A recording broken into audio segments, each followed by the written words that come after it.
Hi friends. మనం వంటలు చేసుకునేటప్పుడు కొన్ని ఐటెమ్స్ అనేవి మనకి చాలా టైం సేవ్ చేస్తూ ఉంటాయి కదా! వాటిల్లో ఇదొకటండి.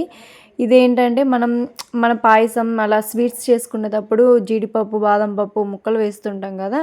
అలా ముక్కలు వేసినప్పుడు కొంచెం చిన్న చిన్నవి కట్ చేయాలంటే చాలా టైం తీసుకుంటుంది. అలాగే మనకి హ్యాండ్స్ కూడా కట్ అవుతుంటాయి ఒక్కోసారి. చెప్పలేం కదా!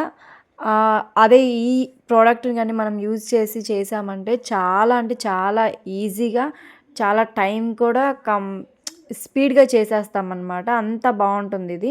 నేను ఆర్డర్ చేశాను. మీషోలో అయితే ఆర్డర్ చేశాను. ఇది చాలా బాగొచ్చింది. ఎలా వస్తుందో అనుకున్నాను. దీనికైతే 4 బ్లేడ్స్ ఇచ్చారనమాట. నేను వాష్ చేశానులెండి. వాష్ చేసి మీకు చూపిస్తున్నాను. అదైతే వీడియో తీయలేదు. నీట్‌గా వచ్చిందండి. అసలు పొడి పొడిగా గూడా వచ్చింది. మనకి ఎలా కావాలంటే అలా చేసుకోవచ్చు. పూర్తిగా మనం రొటేట్ చేసామంటే ఇలా పొడిగా వస్తుంది. జస్ట్ వెనక్కి, ముందుకి అన్నామంటే ఇది కొంచెం తురుములాగా వస్తుందనమాట. మనకి ఎలా కావాలంటే దాన్ని అలా యూజ్ చేసుకోవచ్చు. నచ్చితే లైక్ చేయండి ఫ్రెండ్స్.